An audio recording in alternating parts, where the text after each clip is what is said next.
The man known to history as Henry of Monmouth, who would later become King Henry V of England, was born on the 16th of September 1386 at Monmouth Castle in southeastern Wales.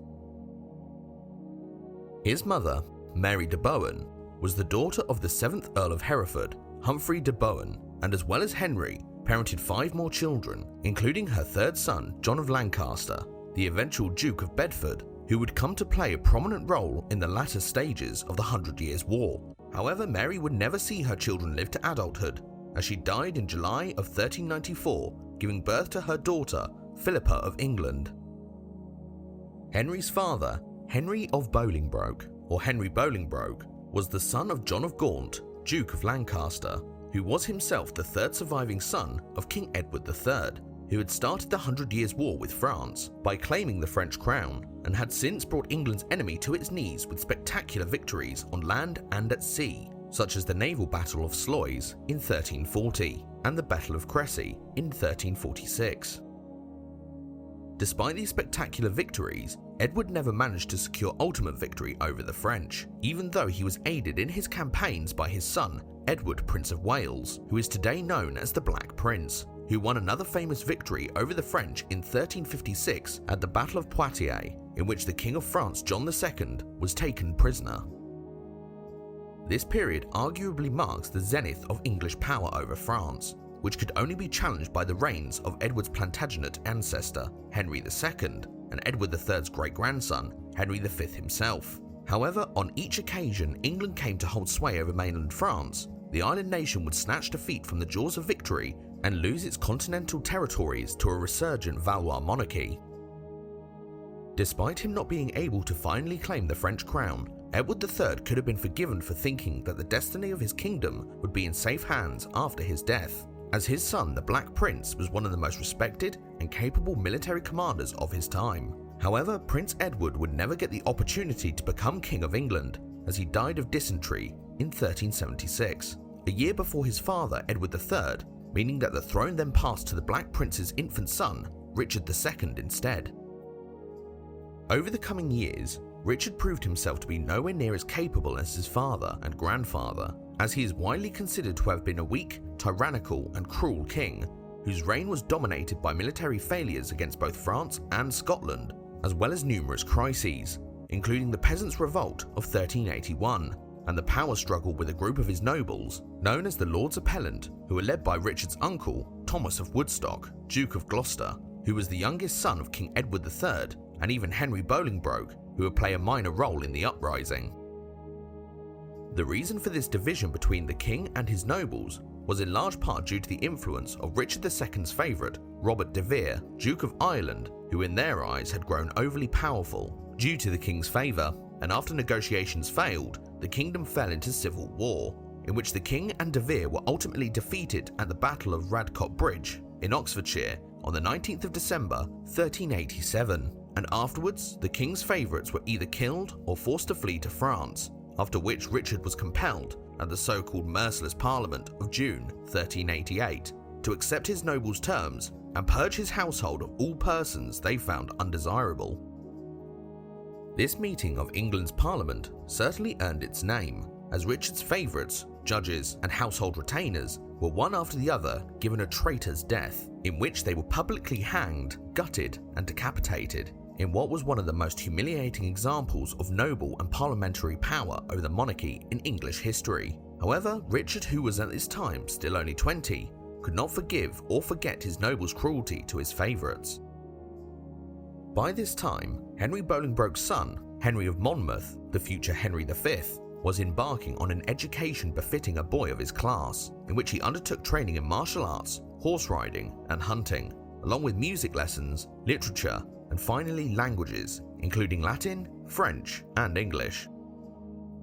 Despite enjoying the diet of a nobleman that included fine meats and fish, rather than the bland root vegetable-based diet peasants and serfs had to endure, some accounts state that young Henry was unusually small and thin for a boy of his age, which was soon remedied as the years rolled by, and as he grew, Henry would also visit the royal court with his father, as he was after all the eventual heir to the Duchy of Lancaster and was the king's nephew.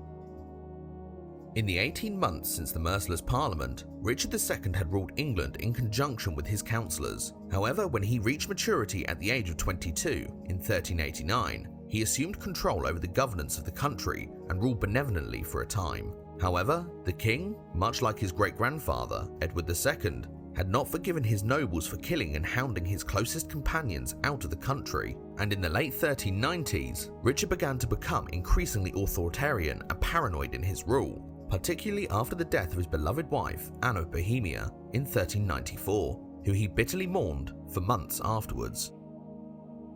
As well as this, Richard had been unable to bring about an advantageous peace with France, and thusly then sought to make peace terms with its king, Charles VI, which eventually led to a 28-year peace treaty being agreed between the two kingdoms, providing Richard agreed to marry Charles's 6-year-old daughter Isabella, which was controversial as the French princess would not be able to produce an heir for nearly a decade, not to mention the fact that making peace with the French after decades of fighting was unpopular amongst the English population and nobility.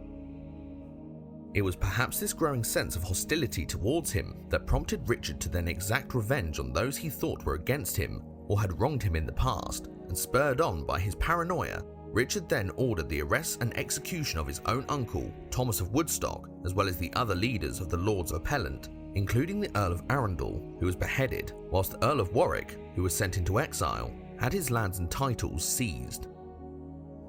The king was aided in this campaign of revenge by Henry V's grandfather, John, Duke of Lancaster, who along with those nobles who supported Richard were richly rewarded after the purge, and even though Gaunt's son, Bolingbroke, had supported the appellants, he was nonetheless given the title of Duke of Hereford by Richard II, as the land seized from those who had risen against the king was redistributed amongst the kingdom's remaining nobles, including another of the minor appellants, Thomas de Mowbray, who was created Duke of Norfolk.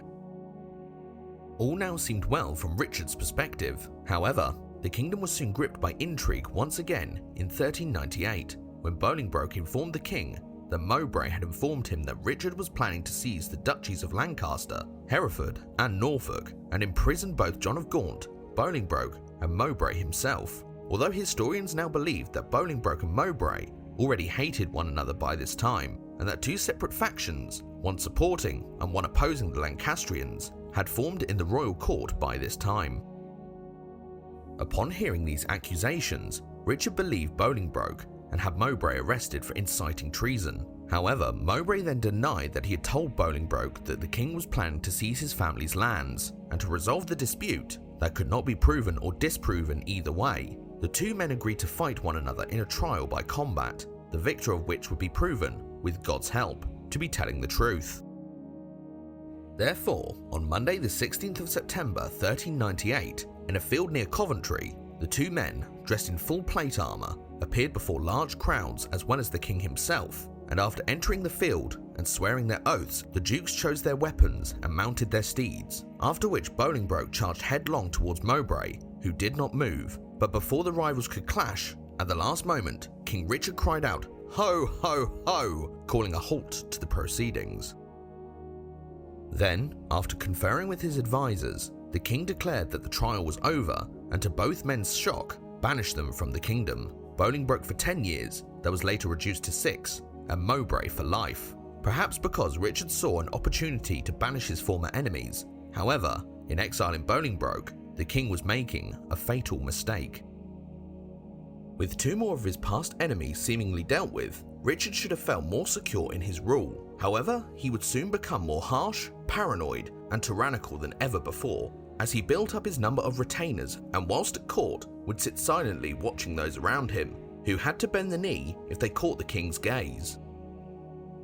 In short, Richard's authoritarian rule, combined with his total distrust of his nobles, whose titles and lands he would seize on a whim, destroyed the circle of trust that had, under Edward III, existed between the king and his leading magnates, and as Richard became more paranoid and tyrannical, his list of loyal friends decreased, which only made him more paranoid in turn. Then, on the 3rd of February 1399, the Duke of Lancaster, John of Gaunt, died at Leicester Castle, meaning that his lands, which were the richest and most numerous in England, other than the king's, were due to be inherited by his banished son, Henry Bolingbroke, who the paranoia-filled Richard II now feared more than ever, as he had made the mistake of making an enemy of his most powerful noble. True to character, Richard then chose to seize the entire Duchy of Lancaster for himself and his noble retainers, whilst Bolingbroke, who had been staying at the court of Charles VI in Paris, looked on as the king took his lands and titles away from him, whilst the rest of England asked itself the question, whose lands and titles would be taken next? Richard had essentially proven himself to be nothing more than a crowned thief, as he had alienated England's most powerful nobles and earned the hatred of the kingdom's commoners, which would, upon Henry Bolingbroke's inevitable return from France, lay the foundations of his downfall, that the king then hastened even more by making the staggering mistake of leaving England altogether in 1399 to campaign in Ireland. The reason for this decision is unknown, however it is certain that Richard was paranoid about a coup as he took the crown jewels with him, along with young Henry of Monmouth as his prisoner, in turn meaning that he must have suspected Bolingbroke would attempt a coup by landing in England, but must have still felt secure enough to leave for Ireland, as he left the realm under the protection of his uncle, Edmund of Langley, the Duke of York.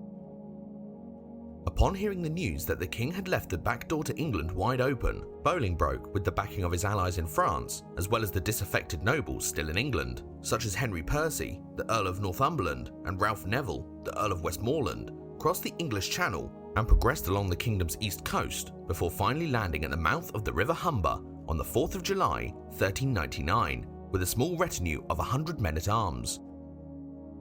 As he progressed inland, Henry soon attracted hundreds and then thousands of men to his banner, during which peasants gave his men food and shelter, whilst knights and nobles swelled his ranks with fighting men, meaning that before long, it was abundantly clear that Bolingbroke's rise to power was inevitable, and one chronicler even states that Henry's host eventually numbered in the region of 100,000 men, which, given the grand swell of support he now enjoyed, may not have been an exaggeration.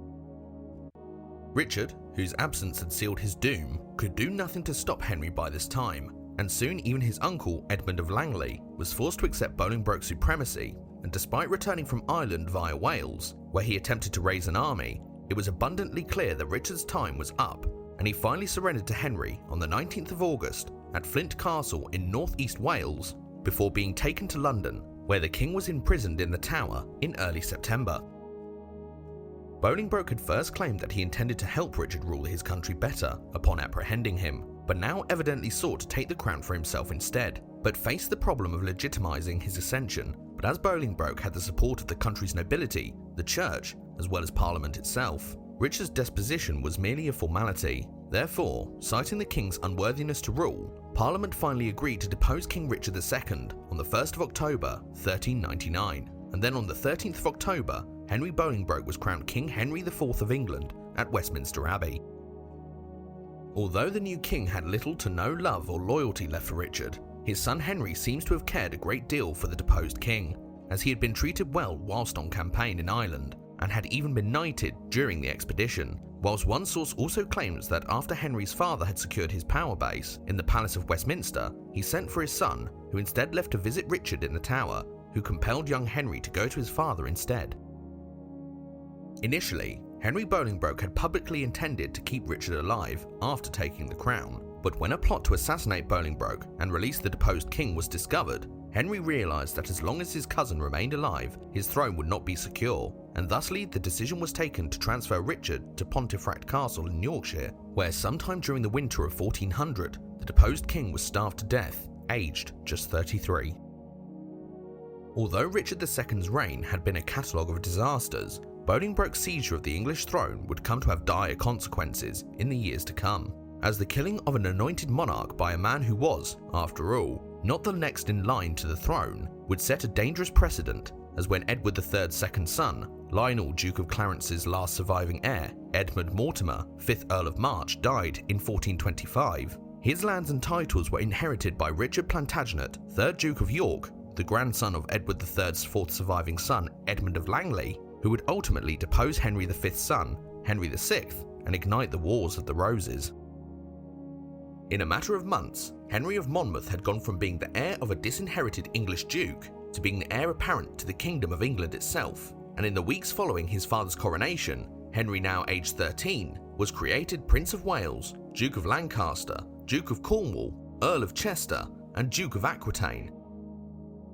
After his father's coronation, Henry, or Harry as he was known, travelled to Queen's College, Oxford, where he finished his education under the tutelage of his uncle, Henry Beaufort, who was the university's chancellor. And then, in 1400, Prince Henry travelled to his Duchy of Cornwall, where he acted as High Sheriff for 4 years, which was the king's judicial representative, his responsibilities being to keep the peace and dispense justice.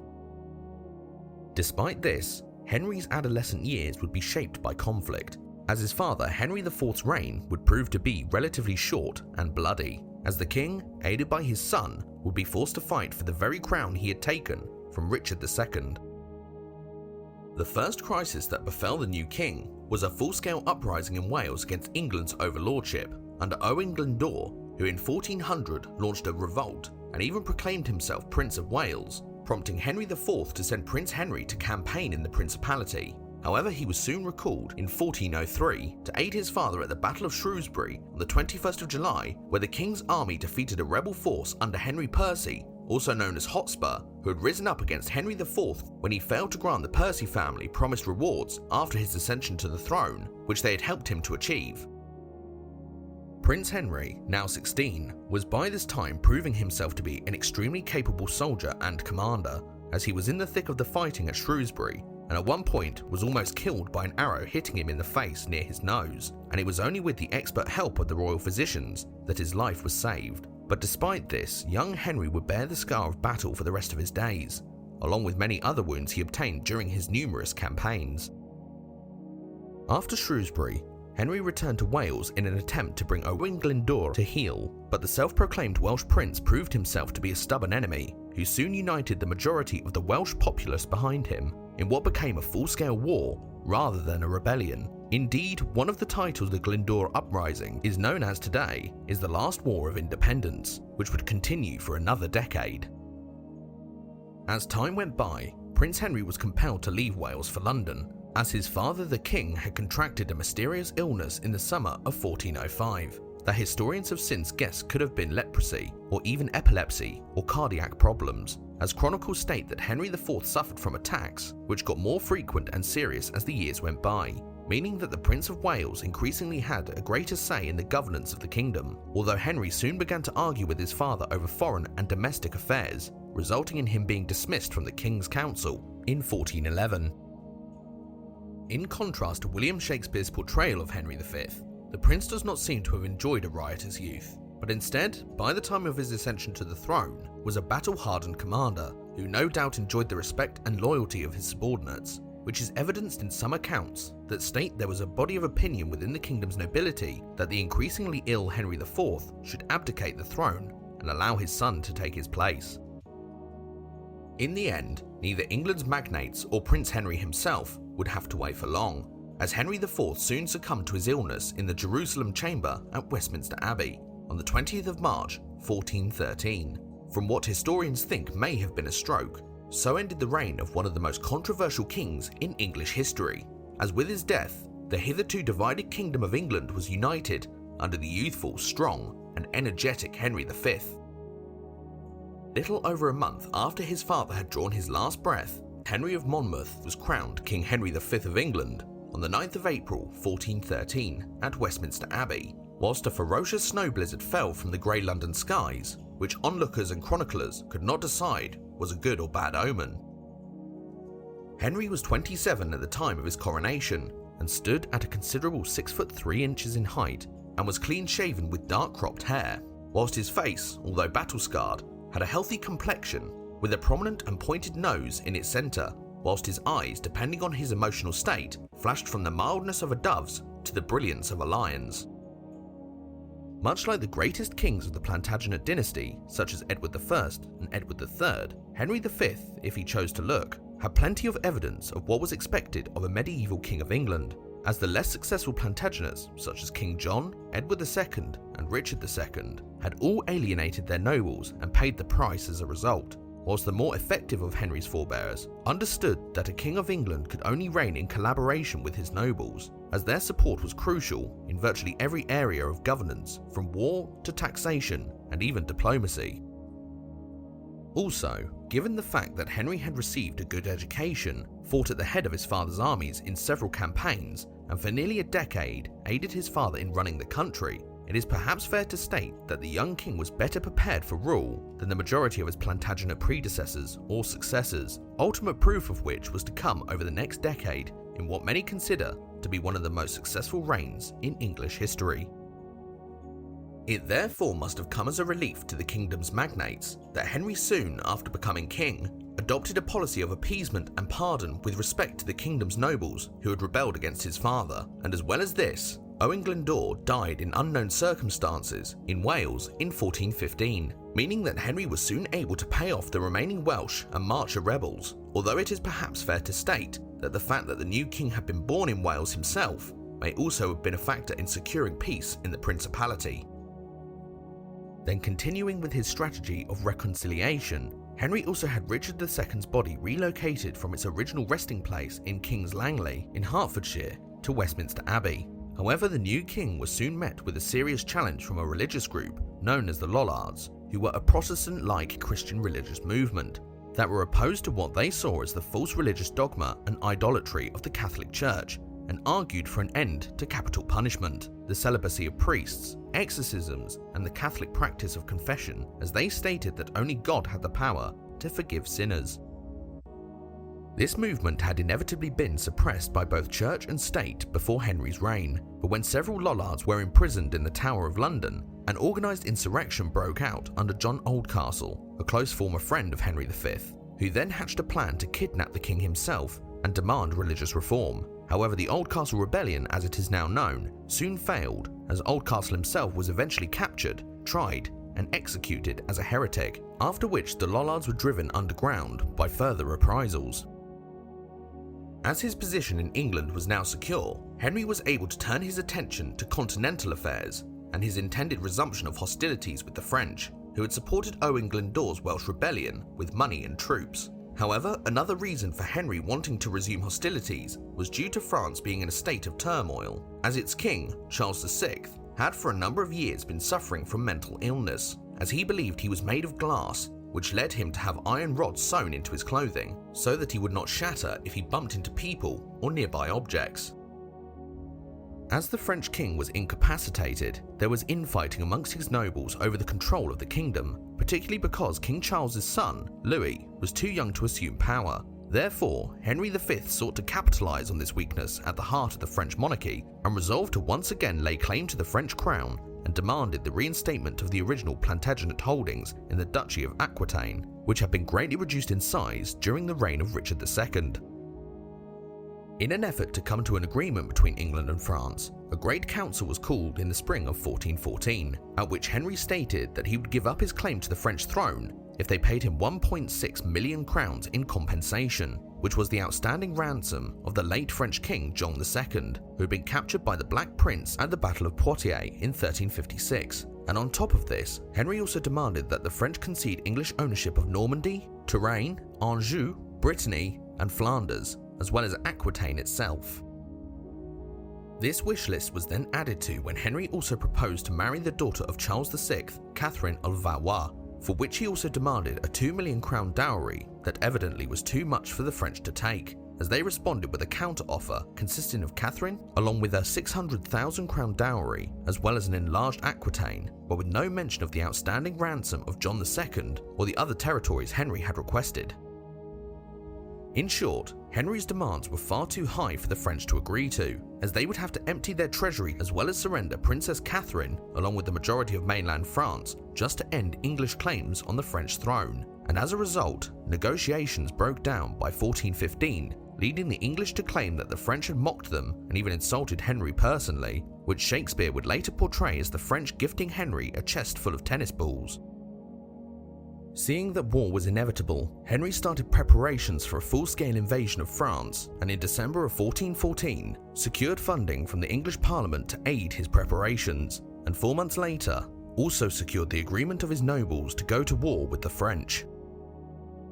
However, before Henry could leave for the continent, a threat to his person was uncovered in the so-called Southampton Plot of 1415, the goal of which was to place Henry's cousin Edmund Mortimer, 5th Earl of March, onto the English throne, and was led without Mortimer's knowledge by Richard of Conisbrough, Earl of Cambridge, Henry Scrope, 3rd Baron Scrope of Masham, and Sir Thomas Grey, whose son was married to the Earl of Cambridge's daughter, Isabel. However, this plot was soon uncovered in Southampton, leading to all 3 men being beheaded on the 5th of August, 1415, enabling Henry to leave for France at the head of his army on the 11th of August, which then landed in Normandy on the 13th. After landing, the English king moved to attack Harfleur, 3 miles downstream from modern-day Le Havre, that was garrisoned by only 400 men, and after setting up camp on the 18th of August, the English army, which consisted of 2,000 men-at-arms and 6,000 longbowmen, proceeded to pound the town's walls with 12 great guns, after which Henry ordered a full-scale assault, and realizing their number was up, the French surrendered a month later on the 22nd of September. Although his siege of Harfleur had been successful, the squalid conditions Henry's troops were forced to live under then resulted in an outbreak of dysentery, which historians estimate killed or incapacitated between a quarter to 1/3 of Henry's entire force, and then perhaps realizing that his army was greatly weakened, and in an effort to evade a large French army which was heading towards Normandy, Henry then chose to leave Harfleur on the 8th of October 1415 and head northeast towards the English territory of Calais, where he planned to overwinter in safety. The French had raised an army by this time in the name of Charles VI's son, Louis the Dauphin, in the area of Rouen, although he was not ready to fight in time to relieve the city of Harfleur. However, when Henry moved to march towards Calais, the French then sought to block his advance by manning the crossing points of the River Somme, which stood between the English king and his objective. After moving south in an effort to find a ford, the English were finally able to cross the River Somme at Voyenne, after which they once again turned north and marched towards Calais, whilst in the meantime, the French, who evidently still did not feel strong enough to challenge Henry, continued to shadow the English army. The French force that was under the command of Charles d'Albret, the Constable of France, and a number of French dukes, including the Duke of Orleans and the Duke of Bourbon, then sent out requests for reinforcements, and also opened negotiations with the English in an effort to delay them, as the French army was, after all, fresh, whereas the English had marched almost 250 miles in 2 weeks, and were on the point of near starvation and still suffering from the effects of dysentery. Finally, on the 25th of October 1415, Henry decided to stand and fight the French, who were encamped across a narrow valley near the castle of Agincourt, which would become a name that echoes down the centuries, as the battle that would follow would perhaps become the most famous of the 100 Years' War, and even the most famous battle in medieval history, that being the Battle of Agincourt. Despite its legendary status, the Battle of Agincourt itself is still shrouded by myth, speculation, and legend, as the exact site of the battle is still contested, although most historians agree the approximate location of the confrontation to be in or around the modern-day village of Agincourt. And as well as this, the sizes of both armies is also contested, with estimates stating that the English army consisted of between 6,000 to 9,000 longbowmen and men-at-arms, whilst the French army is estimated to have consisted of 12,000 to 36,000 men-at-arms, archers, crossbowmen, and knights. One of the crucial deciding factors in the Battle of Agincourt was the geography and topography of the battlefield itself, as the English took up a defensive position between 2 woods, which contained the castle of Agincourt and the village of Tramcourt, which forced the French to advance on a narrow front, meaning that they were unable to outflank the English, making them extremely vulnerable to arrow fire. Henry organised the English into 3 divisions, or battles as they were known, with the right wing being commanded by Edward, Duke of York, the centre being led by Henry V himself, and the English left by Baron Thomas Camoys, whilst Henry's longbowmen were commanded by Thomas Erpingham, who was one of the king's most experienced commanders, that in accordance with Henry's orders, stationed his longbowmen on the flanks of the English battle line. In preparation for the battle, the English king had ordered his men to remain silent the night before, as he was suspicious that the French would launch night attacks. That was an order he enforced by threatening to cut off the ears of any man who so much as spoke aloud, and he even told his troops that he thought it was better to die in an upcoming confrontation than to be ransomed as a prisoner. Chroniclers also state that the English king made an inspirational speech before the fighting commenced, which now has legendary status due to William Shakespeare's play, Henry V. However, in reality, Henry V's actual words before the Battle of Agincourt were almost certainly not as poetic or inspiring as in Shakespeare's play, as some accounts state that he told his archers that the French would cut their bow fingers off so they could never draw a longbow again. The French army in contrast was not only larger than the English, but consisted of large numbers of noblemen who no doubt considered themselves to be greatly superior to the low-born English archers in front of them, and perhaps being ignorant of the devastating effect the long bow had had earlier in the 100 Years' War, many of the young French knights and nobles positioned themselves in the French vanguard.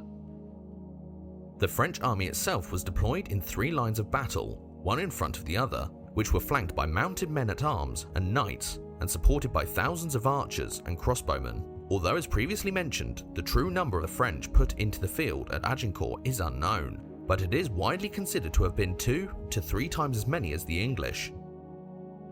After forming up opposite one another on the morning of the 25th of October 1415, what followed was a 3-hour uneasy face-off, as both sides were wary of making the first move. However, Henry was aware that more French troops were on the way, and so reluctantly took the decision to seize the initiative and ordered his army to advance forward to within range of the French vanguard, and ordered his longbowmen to drive prepared sharpened wooden stakes into the ground to protect them against cavalry. The French cavalry then seized their opportunity and charged towards the English longbowmen, doubtless expecting to steamroll at their adversaries. However, when they came within range, they were hit by a hail of missiles that more often than not felled or panicked the horses rather than the men riding them, and before long, hundreds of screaming animals lay dying in the churned up, blood-soaked, muddy ground in front of the English stakes, whilst the remainder charged back through their own lines, crushing French men-at-arms as they went. These cavalry charges also turned the ground between the two armies into a quagmire. However, regardless, the main French battle line then started to advance through the mud towards the English, in their heavy plate armour that weighed upwards of 50 pounds apiece, meaning that by the time the French got anywhere near the English position, they were either exhausted or weighed down by mud, whilst being fired at by the English longbowmen, who historians estimate remained effective on thin-plated armour up to as far as 200 metres. Nonetheless, thousands of French men-at-arms still managed to reach the English lines, where they were met by relatively fresh English men-at-arms commanded by Henry and his nobles, who were reinforced on their flanks by common longbowmen, who then downed their bows and joined the melee with daggers, hammers, swords, and axes. In the ensuing chaos, the English longbowmen fought for their lives, as the majority of them were commoners who would be killed and not ransomed if captured after the battle, whilst men-at-arms were generally of noble birth, who had a reasonable chance of survival if captured after a battle. It was perhaps this desperation to survive which saw the English longbowmen fighting hand-to-hand or even shooting their arrows at point-blank range, combined with the exhaustion and disorganisation of the enemy attacks, that soon resulted in the French army beginning to crumble, and when the fighting died down, Henry realised he had taken more French prisoners than fighting men in his own army. It was then that Henry saw in the distance the remaining French rear guard, and fearing that if they attacked, his army would be overwhelmed, the English king chose to ignore the rules of chivalry and ordered his troops to execute their French prisoners, which they initially refused to do, as it was against chivalric practices and also ruled out any possibility of obtaining ransom money. However, when Henry threatened to hang any man who defied his orders, his troops reluctantly began to slaughter their French captives, after which Henry then ordered a charge against the remaining French rear guard that, lacking leadership and no doubt terrified of being slaughtered themselves, fled the field. The Battle of Agincourt proved to be a great victory for the English, who had taken on a force much larger than their own, and had, by a combination of the terrain, the weather, their enemies' arrogance and disorganisation, as well as the longbow and King Henry's tactics, killed as many as 6,000 French, and in return, only lost between 100 and 600 men themselves. The most notable casualty from an English perspective was the Duke of York, who had, according to some, saved Henry from being killed himself, before he was dispatched by a blow to the head, whilst the French on the other hand lost 3 dukes, 8 counts, a viscount, an archbishop, and a large number of nobles and knights, including the army's commander and Constable of France, Charles d'Aulbray himself. Although the Battle of Agincourt is amongst the most famous battles in medieval history, its strategic impact was minimal to start with, as it did not lead to any immediate English conquests, largely because King Henry, due to his troops' exhaustion and the onset of winter, left France via Calais on the 16th of November and returned to England, where he was received as a conquering hero in London on the 23rd. Although the French nobility had been decimated during the battle, the country did not collapse as a result of Henry's victory, as the English king needed time to build up his forces once again. However, 1416 was marked by an English victory at sea when Henry's brother, John, Duke of Bedford, defeated a Franco-Genoese fleet that was aiding a French siege of Harfleur that Henry had captured during his Agincourt campaign. After concluding his preparations during 1416, Henry renewed his war on France in 1417, when he returned to Normandy, captured the city of Caen, and then besieged the duchy's capital of Rouen. However, this siege would cast a further shadow over Henry's character, as when the starving women and children of Rouen attempted to leave the town and pass through the English lines, Henry refused, meaning that hundreds if not thousands of women and children died of starvation and exposure around the city's walls as a result. Finally, in January of 1419, the city of Rouen fell, largely because the French were racked with divisions at this time between the Burgundian and Armagnac parties, or factions within the French court, which had started when John the Fearless, Duke of Burgundy, had in 1407 ordered the death of his rival Louis, Duke of Orléans, resulting in a blood feud breaking out between the Duke of Burgundy and the assassinated Duke of Orléans' son, Charles, along with his father-in-law and protector, Bernard, Count of Armagnac. However, the young Charles, Duke of Orléans, had been captured by the English at the Battle of Agincourt, which was then compounded by the Count of Armagnac being murdered in 1418, meaning that the Burgundians took control of the majority of France, including King Charles VI himself, who in 1415 had lost his son and heir, Louis the Dauphin, leaving his last surviving son, Charles, as the new Dauphin.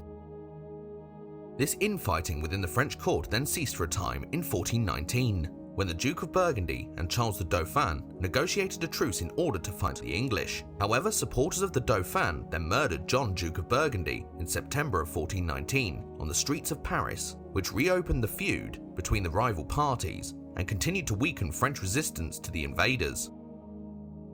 The month before, August of 1419, had seen the English advance from Normandy towards Paris, after which they encamped outside the French capital's walls, meaning that after the assassination of his father, Philip, the new Duke of Burgundy, who now sought revenge against the Dauphin, formed an alliance with the English, which would last for the next 16 years of the 100 Years' War.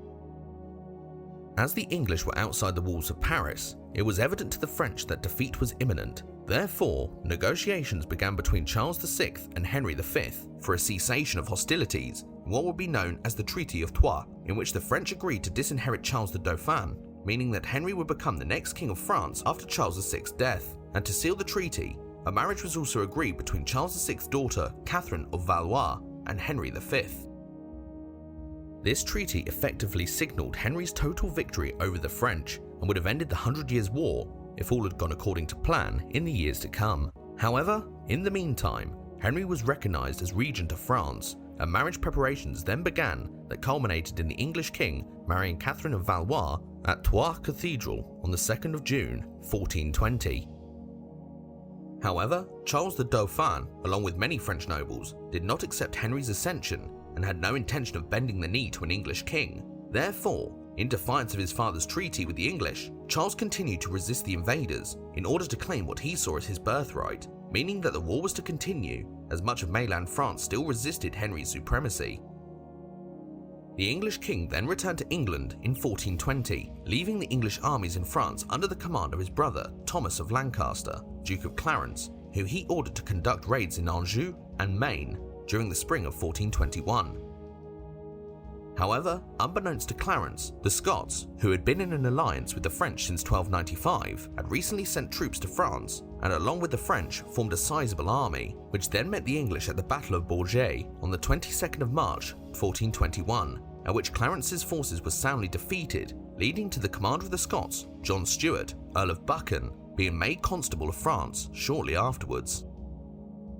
This reversal would come to have far-reaching consequences for the war as a whole, as Henry was at this time in London, overseeing the coronation of his wife, Catherine of Valois, on the 23rd of February 1421, and had afterwards undertaken a tour of England, during which they heard the news of Clarence's defeat that prompted Henry to return to France on the 10th of June 1421 with 5,000 men-at-arms, after which he resolved to besiege a number of towns that were loyal to the Dauphin.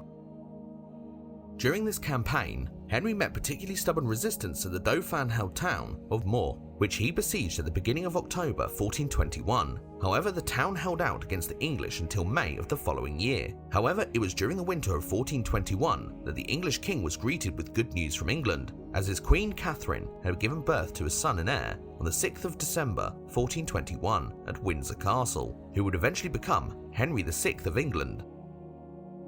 However, the English king would never meet his son and namesake, let alone see him grow into adulthood, as after the fall of Moore in August of 1422, the English king began to fall ill and died suddenly on the 31st of August 1422 at the Château de Vincennes, just east of Paris, aged just 35. It is possible, and thought by many, that Henry had contracted dysentery during the siege of Moore. However, it is likely that if the English king had died of dysentery, he would have been incapacitated shortly after the end of the siege in May, rather than in August, and some also theorise that Henry may have died of heat stroke, as he had been riding in full plate armour the day before his death in the searing heat of the French summer.